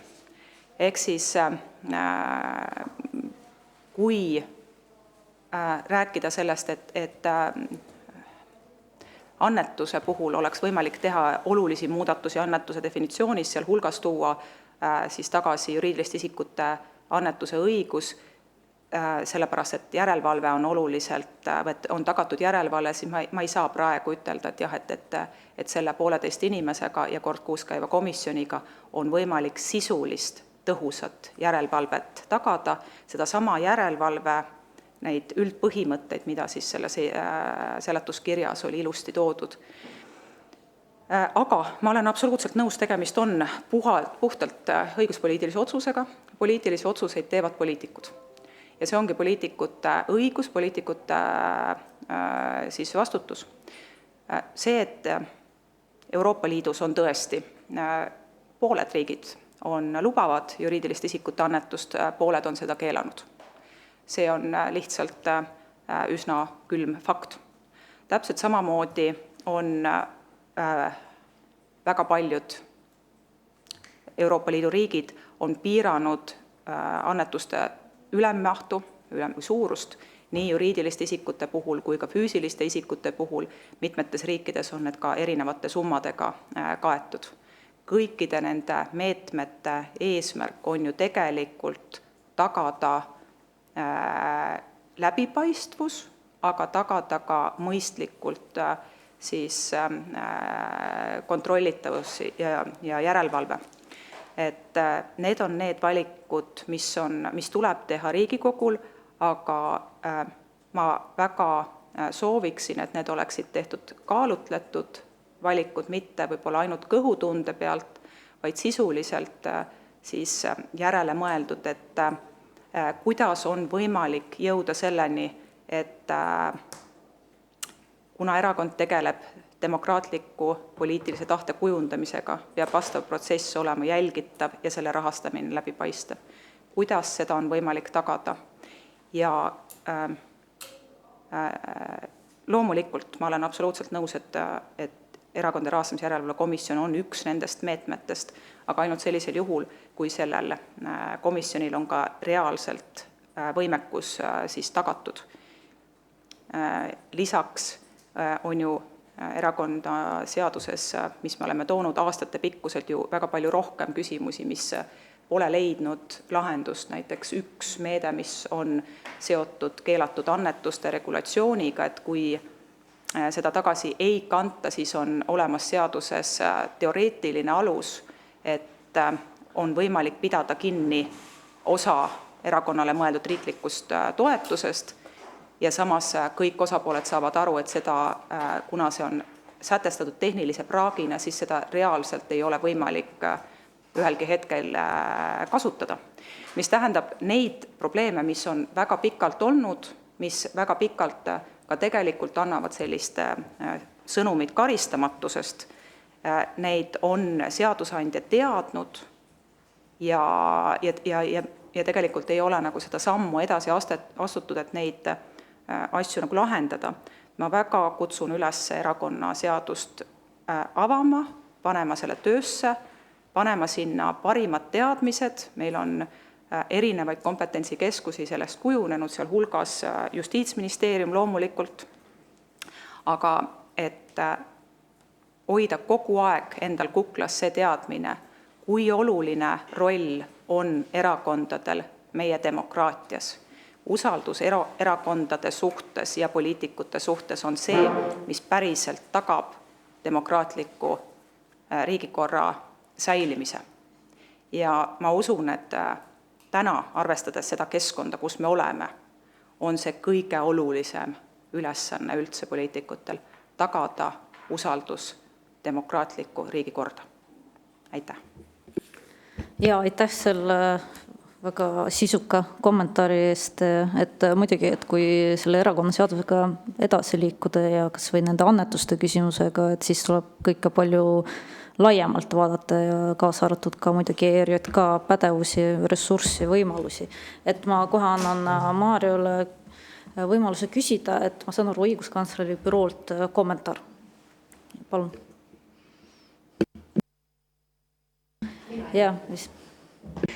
Aitäh. Ma tahtsin ka tegelikult sekundeerida ERJK esindaja öeldule. See, et me oleme täna selles olukorras, kus me saame üldse rääkida mingite piirangute õgvendamisest, on tegelikult ERJK väga tänuväärne töö. Ja ma pean ütlema, et siin ma pean nagu ise ennast isegi revideerima, et kui see organ kunagi loodi, siis minu sellest see nii suurt usku küll ei olnud. Et see on tõesti, see on hästi tehtud töö, aga ma tahtsin ka korraks kommenteerida seda Riigikohtu lahendit, millele väga asjakohaselt osutati. Et see kõik on õige, mis selle kohta öeldi, aga sellest paraku ei tulene, et meil ei oleks praegu erasektori annetuste puhul seda halli ala. Et see Riigikohtu lahend tehtud kontekstis, kus avalik võim maksis kinni plakatid. Et see on nagu, no tõesti, kui see ei ole nagu annetuspoliitiku toetuseks, siis ma ei tea tõesti, mis on, et väga ikkagi selgelt ja lisaks pean nagu see nüanss ka, et avaliku võimuorganil kui sellisel ei saa olla eelistust ühe või teise poliitilise jõu toetuseks plakateid välja panna. Aga hoopis teine asi on see, kui no võib-olla andestate, kui ma lähen korraks isiklikuks, aga ma olen olnud praeguseks peaaegu aastakümneid MTÜ-des vabatahtlik toetades asenduskodudest laste peredesse jõudmist, ehk siis adopteerimine ja ka kasuperede toetamine. Et kui nüüd juhtuks selline ime, mille poole ma kogu aeg palvetan, et Eestisse tekiks erakond, kes võtab selle täpselt oma südame teemaks, et Eestis aktiivselt koolitaks peresid, kes võtaks selliseid lapsi, siis minu meelest see oleks küll nüüd lubamatu, kui mina ei tohiks oma vabatahtlikku tööd enam jätkata, sellepärast et juhuslikult on nüüd olemas ka poliitiline jõud, kes seda toetab. Ma helistaks kõiki kellasid, mida võimalik, et saada sellele erakonnale hääli. Jah, kuigi ma olen sellest ka piiratud, arvestades seda, et ma olen ikkagi õiguskantsleri nõunik. Aga siiski, aitäh. Ja, aitäh selle kommentaari eest. Maarja Kadastik, palun. Ja selle sõnavõtule järgnev sõnavõtt ei saa kunagi olla nii nagu sisuline. Aga ma tahtsin Liisa toodud, sest kui sa ette lugesid neid asju, mis on nagu see järelevalve, ütleme, määratlused või mida nagu jälgida, sealt tekkiski mul see küsimus, et kui täna on põhimõtteliselt loetud keelatud annetuseks see, kui ta on antud kas varjatult või läbi juriidilise isiku, et kui nüüd me teeksimegi selle, et juriidilised isikud saavad anda annetusi ja selle tulemusena hakkavadki teatud juriidilised isikud, kes vägagi tahavad mingist asju saada, tegema neid annetusi ja seal ei ole sellist, ma ei tea, Molotov-Ribbentropi-laadset pakti taga, kus oleks kirjas, et nüüd ma annan sulle 2 miljonit selle eest, et ma saaksin, ma ei tea, apteegireformi või mis iganes muud asja. Et siis, kui sellele järgnevalt toimuvad ka teatud poliitilised sündmused tänu sellele, et teatud erakond on rohkem rahastust, mida nad saavad kasutada rohkem enda reklaamimiseks, suunata asju tegevusi. Ehk kui nüüd see annetus on avalik, lubatud, siis ta ju ei ole enam keelatud annetus ja sealt tekib see järelevalve komponent, läheb ju veelgi raskemaks. See, mida sa mingil määral ka välja tõid, et selle praegu 1,5 täiskoha võrdlusega, seda ilmselgelt ei ole võimalik teha, ei mahu, ega tegelikult siis läheb ju ka palju keerukamaks ka see sisu arutelu, et mis hetkel see annetus muutub keelatuks, selles mõttes, et sellele muutub efektiivselt nagu mingi mõjuvõimu või siis konkreetse huvi eest kauplemiseks, et see annetus on tehtud, üks asi on tõesti maailmavaateliselt, et sa võtadki, et ma ei tea, toetan liberaalseid või toetan konservatiivseid või teedki nagu, ma ei tea, carte blanche mitmetele erakondadele ja teine variant on see, et sa tõesti teedki mingi ühe suunatud tegevuse selleks, et saada mingit asja, aga kui seda selgelt ei dokumenteeritud, sa saad seda ainult nagu kaudselt hinnata, et siis see muudab ju selle järelevalve ja minu meelest ka korruptsiooni ohu nagu suuremaks. Et täna on ta piiratud eraisikute tasandil, jah, teoorias saab seda teha, aga ka seal on ju selles mõttes praegu ka mõtte ja probleemkohti, et kas see nagu päris täpselt töötab või tööta hästi. Et mitte, et see nagu lahendaks ära nagu kõiki probleeme, aga lihtsalt minul tekib nagu küsimus, et kui me muudame need läbipaistvaks, küll jah, kõik on näha, aga kas me sellega ei tekita seda nagu võimu ärakasutamise ohtu nagu juurde, ehk siis korruptsiooni oht läheb üles? Aitäh. Et mina näen seal seda probleemi kohta suuresti selles, et kui füüsilise isiku puhul on üsna tuvastatav, kust kohast tema tulud pärinevad, siis juriidilise isiku puhul on see oluliselt keerulisem. Ja et just ja sinna soovisingi jõuda, et see on, me vaatame hästi nagu kitsalt praegu, et ilmselt sellel on elu olulised põhjused, miks me vaatame läbi mõne ärimehe prisma seda, aga tegelikult on siin ka meil naaberriik, kes ei ole lõpuni positiivselt meelestatud. Et see kindlasti minul ei ole selles osas ettepanekut, kuidas sellisel juhul tagada see, et me teame, kes lahendab, kes selle siis, et see rahastus oleks juriidilise isiku puhul läbi tema rahastajate ja sissetulekute oleks läbipaistev.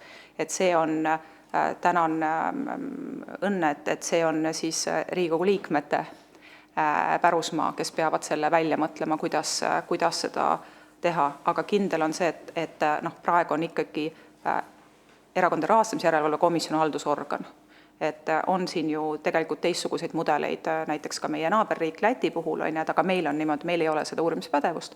Sellisel juhul see ilmselt langeb meie siis politsei võimekatele õlgadele. Ja ma korra küsin, kas õiguskantsleri büroo või Allariks soovivad seda küsimust ka kommenteerida? Võib-olla selles osas ainult, et välismaalaste annetus on jätkuvalt keelatud, et jah, tehniline küsimus jääb, et kuidas selleni siis jõuda, et üks või teine välismaalane on sellele MTÜ-le poliitilisel eesmärgil annetanud. Et see on kindlasti ka see, miks ma sekundeerin ERJK-le just selles, et seda nende meeskonna tugevust tuleb sellisel juhul ka kindlasti väga tõsiselt tugevdada või toetada. Ja aitäh. Et no tegelikult üks ka, mis mulle saadeti, üks selline nagu kaasus edasi, et põhimõtteliselt praegu on teoreetiliselt selline asi võimalik, et näiteks keegi, eks ole, loob oma MTÜ nimega valimised või kampaania ja siis, eks ole, jagab kellegi eest flaiereid, paneb võib-olla mingid plakatid üles, teeb konkreetsele kas erakonnale või võib-olla mõnele lihtsalt kandidaadile reklaami ja mingi hetk hiljem siis pöördub ERJK-sse, ütleb, et näete, keelatud annetus, et selle eest tuleb maksta. Et lihtsalt see on nagu mingil määral on ju ka see nagu tekkinud probleem, et ma saan aru, siin on olnud olukordi, kus ongi, kas on võib-olla selline reklaam, kus võib-olla mõned kandidaat pole isegi nagu teadlikud sellest, aga siis ongi, et kuna on nagu sellest kas teavitatud või kuidagi et mingil määral on ju ka selline nagu olukord tekkinud, et võib-olla ma korra annan selle ka sõna, et kas siis Allariks või õiguskantsleri büroo, et kas see on ka nagu tekkinud nagu selline väikene nagu hall ala või vastuolu, et võib-olla see on nagu ka see, mida on ka Ülle Madise just hetk enne nagu rõhutas, et tõesti, kui mingid kodanikuühendused tahavad võib-olla flaiereid jagada, et siis põhimõtteliselt, et sellest siis peab maksma, eks ole, või siis täpselt või teine asi, et nad siis oleksid pidanud selle sama teenuse, ma ei tea, kui on öelda selle kohta teenus, aga et nad oleks pidanud siis kõikide erakondade poole pöörduma ja ütlema, et näete, et meil on plaanis jagada flaiereid. Ja palun. Jah, mina ütleks, et see küsimus on tõusetunud ja jookseb minu meelest sisse ka juba praegu sellesse avaliku tähelepanu saanud kohtuasja, et kui suur roll ja kas üldse on sellel asjaolul, et kas erakond on seda ka vastu võtnud mingil kindlal viisil. Nii et jah. Ja, et lihtsalt võib-olla ka üldsuse huvides, et võib-olla see, millest räägitakse, on siis see SALK kaasus, mis oli, et kus siis olid näidatud erinevad, eks ole, küsitlused, et ma saan aru reitingunumbrid, et too hetk erakonnad sellest ei maksnud, aga tagantjärele siis seda loeti keelatud annetuseks ja täna on see küsimus halduskohtus. Ja mida siis Ülle Madise mainis, on see, et on võimalik, et see võib minna Riigikohtusse, et kui algatatakse põhiseaduslikkuse järelevalve menetlusse, tähendab, et küsitakse Riigikohtult arvamust, et kas siin võib olla mingisugune vastuolu põhiseadusega. Et ma saan aru, jah, et see on see koht, kus tegelikult võib-olla on ka Riigikogu liikmetel ja meil oleks hea nagu ka ära oodata, olgu see siis kas ükskõik, kas see läheb kas tõesti Riigikohtusse, põhiseaduslikkuse järelevalve kolleegiumi juurde, aga üleüldse, et mis võib-olla on ka nende esimese astme kohtu otsused, et tegelikult see oleks ka väga hea indikaator ka meile kui seadusandjale, et kuidas ka erakonnaseadust ja kogu seda annetuste küsimust laiemalt tõlgendada. Et ma küsin, kas komisjoni liikmetel on veel võib-olla küsimusi? Üks remark lihtsalt, et tegelikult samas võtmes, mis sinu välja toodud kaasus on, et keegi saab sellega endale tekitada käivet lihtsalt sellega, et sa oma põhitegevust nüüd kasutad valimisperioodil ära. Kas ja kuidas sarnasesse konteksti läheb ka selline pool libareklaam, et kus keegi teebki reklaami kellegi teisele, aga sellises kergelt iroonilises vormis eesmärgiga tegelikult teha vastureklaami. Aga jällegi markeeringud, asjad on peal, erakonna sümboolika on peal, valimisperiood, noh, küsimus on see, tehniliselt võttes on ka keelatud reklaam, aga noh, see on samal ajal veel lisaks ka vastureklaam, et noh, see on nagu topelthaak nagu erakonnale, et kuidas nagu sellist asja käsitletakse, et ma saan aru, et siin on nüüd see natukene on elemendiks toodud see, et kas erakond on sellega vastu võtnud, aga noh, see eriti kui see toimub kuskil sotsiaalmeedias või kuskil mujal on see palju keerukam öelda, kas keegi võttis või võtnud seda vastu.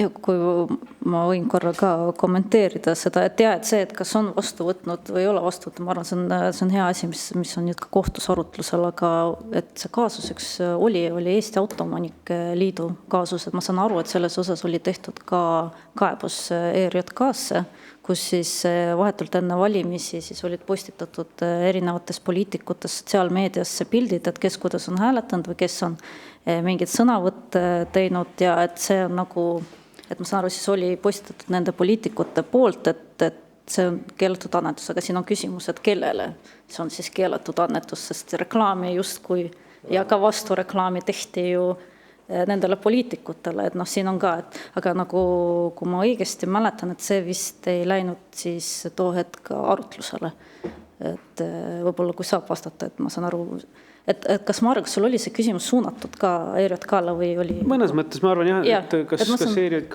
või õiguskantslerid, noh, ühesõnaga, kuna see temaatika sealtkandis tuli, et kuidas seda sellist nagu vastureklaami, mis on kõigi, jah, et antireklaami nagu käsitleda, et see, kus kasutatakse kogu sümboolikat ja tegelikult nagu tehakse erakonna reklaami, aga seda veel ka läbi negatiivse võtme, et noh, see on nagu siuke topeltmaksa. Ja kui tehakse sotsiaalmeedias, et võib-olla jah, et saab ERJK vastata ja siis ka teie. Et me oleme niimoodi komisjonina üsna tugevalt tulnud seda meelt, et me hüpoteetilisi olukordi ei lahenda ette, sellepärast et päris elus on alati mingid detailid, mida tuleb arvesse võtta, mis tulenevadki päris elust. Et see on selle konkreetse Autoomanike Liidu kaasuse puhul ERJK seda ka pikalt arutas ja leidis, et see ei ole siis erakonnaseaduse mõttes rikkumine.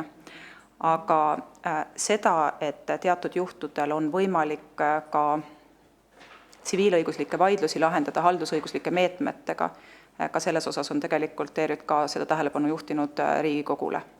Et selles seaduses on neid asju, mis tegelikult praegu ei tööta enam vastavalt sellele, mis oli toona eesmärk. Neid asju on seal rohkem kui 1 või 2 või 3. Ja nende osas 7 aastat tagasi tegime mitmete lehekülgede pikkused kirjad väga detailsed, nüüd oleme järjest kokku tõmmanud väiksemaks ja üldisemaks, et kas või suured asjad saaks, et kui pool või tervet rehkendust ei jõua, et teeme pool. Aga selles seaduses on mitmeid kohti, millega tuleks tegeleda, et uus entusiasmi puhang on ainult meie komisjoni jaoks ju ikkagi nagu suur asi, et nagu ikka oleme ütelnud, et oleme valmis oma teadmiste ekspertsuse ulatuses siis kaasa aitama, aga et igasugused, et üks asi on see, et tõesti seal seaduses on väga palju tehnilisi apse, mis tuleb lihtsalt parandada tehniliselt ära. Ja see on kõige lihtsam osa sellest. Aga need, mis muudavad väga suuresti kogu poliitilist keskkonda, et nende osas, need on poliitilised otsused, need tuleb teha loomulikult Riigikogus, aga selles osas oleks hea, kui oleks sisuline arutelu laiemalt, et mis on eesmärk ja kas selle eesmärgi saavutamiseks just see meede on kõige asjakohasem. Aitäh. Ja, aitäh. Õiguskantsleri büroo. Minu jaoks antireklaami tegemise juhtum ikkagi on väikse küsimärgiga. Ma küll tegelikult toetan ka ERJK tõlgendust, mida siin just kirjeldati, aga väike küsimärk jääb, sest erakonnaseaduse sõnastuses on siis erakonna tegevuse toetamiseks see määratlus, mille üle me siis vaidleme, kuidas seda tõlgendada. Võrdleme seda korra sõnastusega erakonna toetamise eesmärgil. Et kui see teine sõnastus viitab üheselt sellele, et see soov toetada peab olema reklaami tegija peas eesmärgina just nimelt, siis see esimene sõnastus on tegelikult neutraalsem ja veidi rohkem faktilisele tulemusele suunatud minu meelest. Et see võib välja kukkuda niimoodi, et reklaami tegija ise küll lootis saavutada seda erakonda nagu negatiivset toetust suurendavat efekti, aga tegelikult hoopis mobiliseeris selle vastupidise maailmavaate poolehoidjaid ja tegelikult kukkus välja niimoodi, et on vägagi toetav. Pluss veel see, et tegelikult ei saa tingimata välistada ka, et see oligi ka veel varjatud eesmärk. Ehk siis, et skeem on isegi nii keeruline, et seal keegi mõtles ka selle käigu ette. Jah, seda tahtsin öelda. Aitäh. Ja Riina Sikkut. Jõuame veel ühe. Mario Tuulest tahtsingi küsida, et kui enne Allar Jõks ütles, et jah, poliitilised valikud tegelikult kõik te kandsite seda mõtet peaks tegema poliitikud, et see ei peaks jääma kohtuotsuste lahendada. Aga siin, kuna on kõlanud nii see antireklaami küsimus kui mingid juhtumid, et kas kokasaade mälumäng on okei, aga sarjas osalemine ei ole okei, et kas need on asjad, mida ERJK peaks lahendama juhtumipõhiselt või ka seal on aspekte, mida tuleks reguleerida seadustes?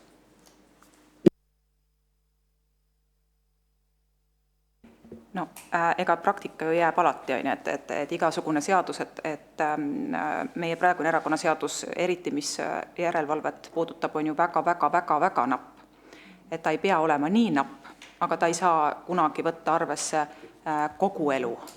Et mingisugused asjad jäävad alati ja seesama, mida tuuakse, need tantsusaade või kokasaade, et ERJK on üldiselt ikkagi olnud üsna läbivalt ühel samal seisukohal, et kuni seal vahel on nii-öelda toimetuslik vabadus, siis see ongi ajakirjanduse ülesanne ja selle osas, mis on ajakirjandus, oleme vajadusel võtnud ka lisaekspertiisi nendelt, kes ongi päriselt sellel teemal siis teadlikud.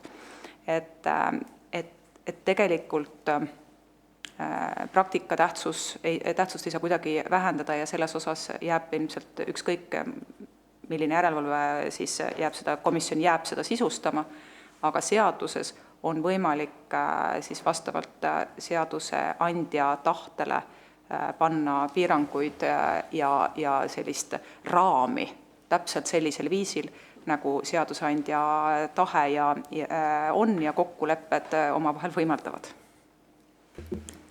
Ja, palun. Seda punkti vähemalt kaudselt on nüüd küll puudutatud ka õiguskantsleri 2017. aasta ettekandes. Seal on siis kirjeldatud seda, et paratamatult selleks, et viia kohalikele elanikele, meie käsitlesime seda siis kohalike lehtede kontekstis eelkõige, aga see küsimus on mõistagi ka riigi tasemel ja näiteks ERR-i puudutavalt kindlasti aktuaalne. Et selleks, et viia kohaliku elanikuni teavet sellest, mis kohalikus elus toimub, on mõnevõrra paratamatu, et käsitletakse veidi enam võimul olijate tegevust, sest just nende tegevusel on otseselt need tulemused või resultaadid sellele kohalikule elule. Ja nüüd seda arvestades peaks tegelikult kohalikus lehes väga teadlikult just nimelt pakkuma võimalust ka opositsiooni seisukohtade kajastamisele, et see ei pruugigi olla nagu et see pealtnäha kukub õudselt kenasti välja, et me nagu pealtnäha neutraalselt kajastame seda, mis kohalikus elus toimub, aga kui me seda nagu kõrvalmõju ei arvesta ja ei adresseeri, siis see tegelikult kujuneb väljagi võimulolijate häälekandena. Aga seda ei ole praegu seadused meie arusaamist mööda väga selgelt adresseerinud. Aga see võib-olla just see, mida ennist õiguskantsler mõtles, et võib-olla mitte sellesse isegi minna, et meil on nagu palju keerulisemaid, olulisemaid asju, mida enne võib-olla adresseerida, et kui saaks nagu nendegi osas tehtud, siis oleks juba päris hea. Aitäh. Ja, aitäh, ma annan viimase kommentaari, et meil lihtsalt juba täiskogu istung algas. Riina Sikkutil oli väga hea küsimus, sellepärast, et see hakkub tegelikult sellega, mis asi on poliitreklaam. Ja erakonnaseadus sellele vastust ei anna. Reklaamiseaduse kohta on öeldud, et see ei ole kohaldatav poliitreklaamile ja me jõuamegi sinna, et mina juba kardan, kuna mul pooled Facebooki postitused on sellised, mida võib käsitleda poliitreklaamina, siis ma päris tõsiselt mõtlen, et kas ma võin seda teha või mitte. Et see on kindlasti üks asi, mida tuleks täpsustada ja teine puudutab seda, et see Euroopa Liidu määrus poliitreklaami kohta, võib-olla teie teate paremini, aga minu arvates võib seal tekkida see probleem, et Tarbijakaitse Tehnilise Järelevalve Amet teostab järelevalvet poliitreklaami osas Euroopa Liidu määruse alusel ja RJK siis kuidagi nagu teisel alusel, et ma näen, et seal võib olla mingisugune nagu dubleerimine või mingisugune nagu korduv, aga seda ma ei tea, kuidas seda on lahendatud. Saame ju sätestada, et sinu postitused ei ole reklaam ega seda me saame seadusega. Otse kohalduvas määruse järgi on iga poliitiku postitus poliitreklaam. Ükskõik millist. Nii, aga lõpetame selle küsimuse käsitlemise, et juba istung on alanud.